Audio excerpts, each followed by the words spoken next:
Primeira-ministra da Lituânia considera um absurdo alegações de Orbán de que a Ucrânia está a impedir petróleo russo de chegar à Hungria. Primeiro-ministro da Estónia diz que Vladimir Putin cairia se parasse agora a guerra na Ucrânia.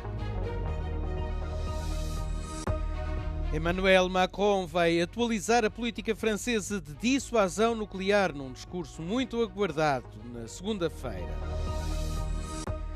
Paquistão declara guerra ao Afeganistão, bombardeadas as principais cidades afegãs após a ofensiva dos talibãs na fronteira.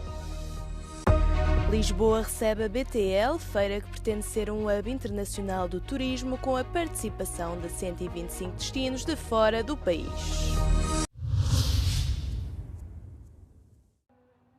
A primeira-ministra da Lituânia rejeita as imputações do chefe do governo húngaro à Ucrânia sobre cortes no fornecimento do petróleo russo. Orbán diz que as importações de combustível foram travadas na passagem por solo ucraniano. Em causa os danos no oleoduto Druzhba, que segundo Kiev se devem a um ataque russo. When you faced off every day with the threats, different kind of threats from balloons and other things, when you're fighting for the security, not just for Lithuania, but for whole Europe, to hear such words and decisions, it's nonsense. A líder do governo lituano considera inaceitável que Budapeste tenha vetado o empréstimo de 90 mil milhões de euros à Ucrânia. Inga Ruginiene afirma que Orbán está enganado se pensa que Putin vai poupar a Hungria. Recorda que a Lituânia, como Estado da linha da frente no leste europeu, continua a ser alvo de ataques híbridos diários da Rússia e da Bielorrússia. O primeiro-ministro da Estónia, Kristen Michal, disse ao programa da Euronews Europe Today que o presidente russo, Vladimir Putin, não pode agora acabar com a guerra de Moscovo na Ucrânia. Michal afirma não querer compreender Putin. Ainda assim, acredita que a lógica da ditadura explica a agressão contínua do Kremlin, mesmo com as negociações em curso. It's like riding a bike, being a dictator. That when you stop, you will fall over. That is the same with Vladimir Putin. For example, everybody in Europe, and I always remind my colleagues that right now Putin has more men under the arms than at the start of the war. If we would stop right now, and he would stop right now killing women and children in Ukraine, then what to do with those guys? Michal alertou que uma paz prematura sem garantias de segurança firmes poderia criar instabilidade, não só dentro da Rússia, mas em toda a Europa. Em Bruxelas, os últimos dias foram marcados pelo veto da Hungria ao empréstimo europeu acordado em dezembro de 90 mil milhões de euros à Ucrânia. O chefe do governo estónio está confiante de que a presidente da Comissão Europeia e o presidente do Conselho Europeu encontrarão formas alternativas de desbloquear o financiamento. O presidente Emmanuel Macron, que tem poder sobre o arsenal nuclear de França, vai atualizar a doutrina de dissuasão nuclear francesa na segunda-feira. O discurso de Macron é esperado numa altura em que a Europa está preocupada com a ameaça russa e a proteção dos Estados Unidos é cada vez mais uma incógnita. If one day there is a reason that we cannot believe anymore in the US security guaranteed that all the forces, both nuclear and conventional, are withdrawn from Europe, in that regard, yes, France and the UK will really have to step up, maybe increase the number of warheads. But the most important thing, I think, is to prevent national proliferation. França tem menos de 300 ogivas, o que é suficiente para infligir danos capazes de dissuadir qualquer país de ameaçar os interesses franceses, disse Macron em 2020. There is, for the moment, no plan of sharing the decision to use nuclear weapons. It will always be up to the French president to decide, and there is not the idea of the allies paying for the French nuclear deterrent. A China e a Coreia do Norte estão a expandir o arsenal nuclear. Os Estados Unidos consideram também retomar os testes. O Paquistão declarou guerra aberta ao Afeganistão. Na sexta-feira foram ouvidas várias explosões nas principais cidades afegãs, incluindo a capital Cabul. Aconteceu poucas horas depois de os talibãs terem anunciado uma ofensiva na fronteira.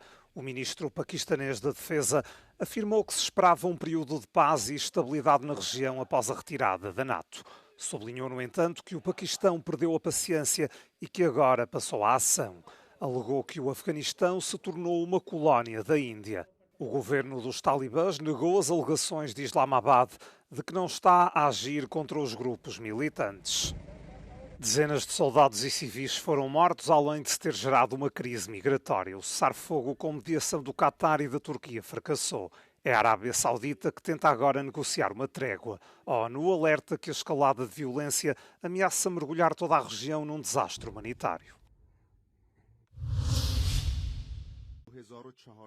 Médicos do Irão dizem que agentes de segurança do regime, vestidos à civil, os estão a impedir de prestar cuidados nos hospitais a manifestantes feridos. Um profissional médico disse que um homem na casa dos 40 anos foi levado à pressa para a urgência de um hospital depois de ter sido baleado na cabeça durante uma manifestação. Conta que quando ele e outros médicos tentaram entrar na sala para o examinar, os agentes bloquearam o caminho, empurrando-os para trás com espingardas. O homem foi declarado morto minutos depois. Os agentes colocaram o corpo num saco preto, puseram-no juntamente com outros corpos na parte de trás de uma carrinha e partiram. Os médicos dizem que este não foi um incidente isolado. Relatam que em janeiro agentes à paisana invadiram hospitais em várias cidades, onde muitas vezes também impediram o atendimento a pacientes em estado crítico.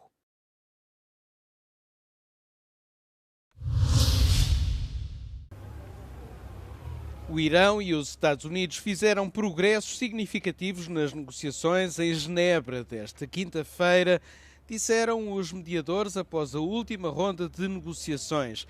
As duas partes concordaram em prosseguir as discussões na próxima semana. میتونم بگم که در این چندین ساعت طولانی و بسیار فشرده پیشرفت خوبی رو داشت و خیلی جدی وارد عناصر یک توافق شدیم هم در حوزه هسته‌ای و هم در حوزه تحریم‌ها. Não se esperava que as negociações conduzissem a um avanço significativo. Os Estados Unidos continuam a ponderar um ataque ao Irão, reunindo uma grande frota de aviões e navios de guerra na região. Quinta-feira, o presidente dos Estados Unidos, Donald Trump, deu a Teherão 15 dias para chegar a um acordo. Trump quer que o Irão interrompa completamente o enriquecimento de urânio e reverta tanto o programa de mísseis de longo alcance como o apoio a grupos armados regionais. O Irão mantém que o programa nuclear tem fins unicamente pacíficos. A ex-secretária de Estado dos Estados Unidos, Hillary Clinton, disse aos membros do Congresso na quinta-feira que não tinha conhecimento dos crimes de Jeffrey Epstein ou Ghislaine Maxwell. Foi o primeiro de 2 dias de depoimentos que também irão incluir o ex-presidente Bill Clinton.